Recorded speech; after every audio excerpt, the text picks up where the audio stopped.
आणि वेगवेगळ्या पदांसाठी जवळपास 80% प्रवेश प्रक्रिया पूर्ण झालेली असताना महापारेषण पदभरती प्रक्रिया अचानकपणे रद्द करण्यात आली आहे। त्यामुळे तरुणांमध्ये आणि इच्छुकांमध्ये संतापाची लाट आहे। या संदर्भात या विद्यार्थ्यांनी उपमुख्यमंत्री देवेंद्र फडणवीसांची भेट घेतली, मात्र विद्यार्थ्यांचं काही समाधान झालं नाही।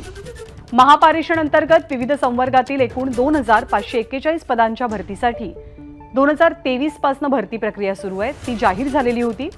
दरम्यान आरक्षण स्थितीची पुनर्गणना केल्यानंतर कंपनीकडनं नवीन जाहिरात प्रसिद्ध केली जाणार असल्याचं या कंपनीनं स्पष्ट केलं। मात्र ही आपली फसवणूक आहे असं परीक्षार्थी विद्यार्थी भावना व्यक्त करतात।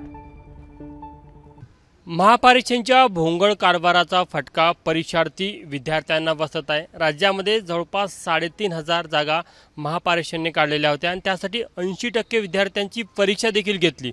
मात्र अचानक महापारेषणने ही जाहिरातच रद्द केली आणि परीक्षा किंवा ही प्रक्रियाच रद्द केली। त्यामुळे संताप आपल्याला विद्यार्थ्यांमध्ये पाहायला मिळत आहे। काही विद्यार्थ्यांनी आत्महत्या केल्याच्या देखील घटना पुढे आलेल्या आहे। आपल्यासोबत या परीक्षेला बसलेले काही विद्यार्थी आपण त्यांना विचारूया, नेमकं जाहिरात कधी निघाली, कोणकोणत्या पोस्टसाठी होती आणि महापारेषणची काय या संपूर्ण भूमिका आहे? प्रथमतः मी एक विद्युत अभियंता आहे। माझं नाव जीवन मारुती पातुरकर आहे। मी गेल्या 4 वर्षापासून या पोस्टसाठी प्रिपेअर करत आहे। ही जी महापारेषणची ॲड होती ही 28 जून 2023ला आलेली होती आणि त्यांनी एक्झाम डेट म्हणजे टेंटेटिव्ह एक्झाम डेट ही डिसेंबर 2023ला ठेवली होती। काही कारणास्तव, कारण आम्हाला पण माहीत नव्हतं, पण ती पोस्टपोन झाली। त्याच्यानंतर त्यांनी सेकंड आम्हाला टेंटेटिव्ह एक्झाम डेट दिली, ती म्हणजे 21 मार्च। 21 मार्चला पण ती एक्झाम डेट पोस्टपोन झाली। त्याच्यानंतर या 2-3 दिवसाच्या आधी त्यांनी आम्हाला काही इन्फॉर्म न करता डायरेक्ट महापारेषणकडून आम्हाला एक नोटिफिकेशन आलं की तुमची एक्झाम डायरेक्ट कॅन्सल झाली। बरं, किती टक्क्याने म्हणजे किती विद्यार्थ्यांनी ही परीक्षा दिली आतापर्यंत? आतापर्यंत जी परीक्षा दिली ती 6-7 पोस्टसाठी होती। त्याच्यापैकी 4 पोस्टच्या वॅकन्सी त्यांनी एक्झाम घेतली। फक्त राहिले असिस्टंट इंजिनियर आणि इलेक्ट्रिशियन या 2 पोस्टच्या वॅकन्सीज फिलअप करण्याच्या राहिल्या होत्या। त्यांनी मधातच ही एक्झाम डेट कॅन्सल केल्यामुळे बाकी इलेक्ट्रिशियन म्हणजे असिस्टंट इंजिनियर आणि इलेक्ट्रिशियन या 2 पोस्टच्या एक्झाम झालेल्या नाहीत। आधी ज्यांच्या एक्झाम झाल्या त्या संदर्भात त्यांनी काही भूमिका घेतली का की सरसकट सगळी जाहिरातच रद्द केली? तर त्याबद्दल तर सध्या आम्हाला कन्फर्मेशन माहीत नाही सर, पण त्यांची एक्झाम झालेली आहे, आमची एक्झाम व्हायची आहे।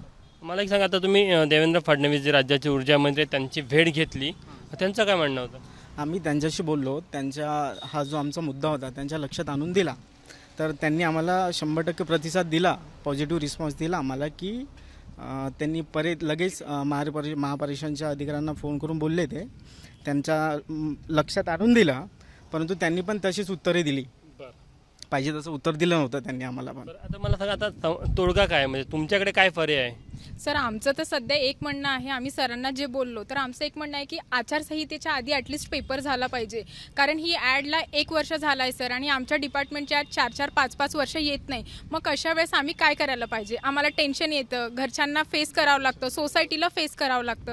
अशा वेळेस काय करायला पाहिजे? तर फक्त आमची एकच मागणी आहे की आचारसंहितेच्या आधी जे काही आहे तो आमचा पेपर झाला पाहिजे। ऊर्जा विभागातल्या फक्त महापारेषणचाच विषय आहे की इतरही कंपन्यांसंदर्भात हीच तक्रार आहे? सर, MSBच्या अंडर जे 3 कंपन्या आहेत ते डिस्कॉम, महापारेषण आणि महाजेनको, तसाच भोंगळ कारभार हा डिस्कॉमचा पण आहे। 29 डिसेंबरला त्याची ॲडव्हर्टाइजमेंट आली आहे आणि त्यांनी आम्हाला 6 महिने झाले आम्ही फक्त फॉर्म भरत आहोत। त्याच्याबद्दल कधी परीक्षा होईल की ते 5 वर्षानंतर परीक्षा घेईन की 10 वर्षानंतर घेईन याबद्दल आम्हाला काही माहीत नाही आहे। फक्त दर मंथच्या एंडला आम्हाला हे सांगितलं जाते की पुढे परीक्षा जात आहे बा म्हणून।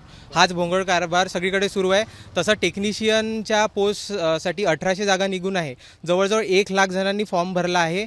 असिस्टंट इंजिनियर या पोस्टसाठी 30,000 फॉर्म येऊन आहे, पण तरी देखील यांनी सरसकट ज्या परीक्षा होऊ नये त्या देखील कॅन्सल केलेल्या सगळ्या। किती विद्यार्थी या सरसकट या जाहिरातीच्या माध्यमातून बसले असेल परीक्षेसाठी? माझ्या अंदाजानुसार 1 ते 2 लाख जण यात त्रस्त होऊ नये, डिप्रेशनमध्ये जाऊ नये, आणि कालची बातमी आहे की एकाने सुसाईड देखील केला आहे। तुझं काय म्हणणं आहे? एक सजेशन असं द्यायचं होतं सर की महाट्रान्सको किंवा महाडिस्कॉम प्रत्येकदा ते असं करते की SC आणि ST जे मायनॉरिटी यांच्यासाठी ते स्पेशल ड्राईव्ह चालवतात। तर आमचं असं म्हणणं आहे की तुम्ही SC-BCला 10% वेगळं आरक्षण दिलं आहे ना, तर मग तुम्ही त्यांच्यासाठी स्पेशल ड्राईव्ह चालवा ना, तुम्ही आमच्यावरती का बरं नाही करत आहे? आणि त्याच्या तुम्ही त्यांचं वेगळे स्पेशल ड्राईव्ह काढा आणि त्यांची एक्झाम घ्या. आम्हाला तसे काही प्रॉब्लेम होणार नाही. आमची इतर एक्झाम तुम्ही कॅन्सल करण्यापेक्षा आमची एक्झाम होऊन जाणार. सरसकट सगळ्या प्रवर्गासाठी एकत्र एक्झाम घेत असेल ना पण. हां, आत्ता ते घेतात, परंतु त्यांच्याकरते काय असतं की जर SCच्या वेगळ्या जागा काढायच्या आहेत, त्यांना STच्या वेगळ्या जागा काढायच्या आहे, तर ते काय करतात की त्यांची स्पेशल ड्राईव्ह चालवतात, जे अनेक मागच्या 6 वर्षापासून करत आहेत. तर आमचं असं म्हणणं आहे की तुम्ही त्यांना वेगळं आरक्षण देताय ना, तर मग तुम्ही त्यांची एक स्पेशल ड्राईव्ह चालवा की ज्याच्यामुळे आमच्यासारख्या विद्यार्थ्यावर अन्याय होणार. तुमची काय मागणी आहे? आमची मागणी हीच आहे की जो इलेक्शन आहे समोर त्याच्या आधी आमची एक्झाम घेण्यात यावी आणि आम्हाला त्वरितच जॉईनिंग देण्यात यावी. बस हीच आमची एक मागणी आहे. आणि सेकंड मुद्दा म्हणजे आमच्यासोबत नॉन टेक्निकल पण विद्यार्थी आलेले जे कंबाईनची परीक्षेसाठी तयारी करत आहेत. 2024ची ॲड अजूनपर्यंत यायची आहेत. गेल्या 1.5 वर्ष झाले ही जी ॲड आहे ही खूप लेट होत आहे. त्याच्यामुळे स्पर्धा परीक्षा करणाऱ्या विद्यार्थ्यांमध्ये खूप त्रासाचे वातावरण निर्माण झालेले आहे. आपण बघू शकतो की जे परीक्षार्थी विद्यार्थी असतात त्यांच्यासाठी परीक्षा देऊन नोकरी मिळवणं हे किती अवघड झालं आहे. मागच्या काही काळामध्ये महाराष्ट्रामध्ये सातत्यानं असे प्रकार घडतात की जाहिरात निघून जातात, मग जाहिरातमध्येच रद्द केली जाते, परीक्षा होते, कुठेतरी काहीतरी घोळपुळ येतो, मग परत परीक्षा रद्द होते. त्यामुळे एक जो विद्यार्थ्यांचा उत्साह असतो तो देखील कुठेतरी कमी होतो. आणि असे ज्या प्रकारे विद्यार्थ्यांनी सांगितलं की काही विद्यार्थ्यांनी आत्महत्या केल्या, काही विद्यार्थी मानसिक तणावामध्ये आहे. त्यामुळे कुठेतरी राज्य सरकारने या गोष्टीवर विचार करायला पाहिजे की या विद्यार्थ्यांकडनं परीक्षेची फी घेतली जातात, इतर सगळ्या ज्या काही राज्य शासनाला आवश्यक त्या कागदपत्राची पूर्तता हे विद्यार्थी करतात. म्हणजे जेव्हा परीक्षा घ्यायची वेळ येते तेव्हा वेगवेगळे कारणं देऊन परीक्षा रद्द केली जाते आणि आता मनस्ताप या सर्व विद्यार्थ्यांना सहन करावा लागतो. कॅमेरामॅन व्यंकटेश नायडूसह तुषार कोहळे, ABP माझा, नागपूर. ABP माझा, उघडा डोळे बघा नीट.